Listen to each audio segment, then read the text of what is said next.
ஒருவேளை கரூர்ல மிகப்பெரிய தோல்வி மக்கள் கொடுக்கறதுக்காக இருக்கலாம், அல்லது கரூர்ல மக்கள் மிகப்பெரிய ஒரு அதிருப்தியில அவர் மேல இருக்கலாம்.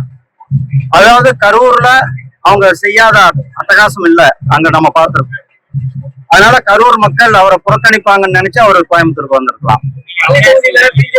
தெரியாது, நான் அது எனக்கு எங்களுடைய தேசிய தலைமை தானே வேட்பாளர் பட்டியல் இல்ல, அவங்க எங்க தேசிய தலைமை வேட்பாளர் பட்டியல் அறிவிப்பா தெரியும். ஆனா இங்க பாருங்க, இது எங்களுடைய மாநில தலைவர் ஏற்கனவே நிறைய மீடியால விளக்கம் கொடுத்துட்டாரு. இதை பத்தி நான் மறுபடியும் எதுவும் சொல்ல வருது. இது ஒரு எங்களுடைய கூட்டணி ஒட்டுமொத்த தமிழ்நாடாதான் நாங்க பாக்குறோம். இந்த ஊர் அந்த ஊரா பார்க்கல, நாம அனைத்தையும் உள்ளடக்கிய ஒரு கூட்டணி.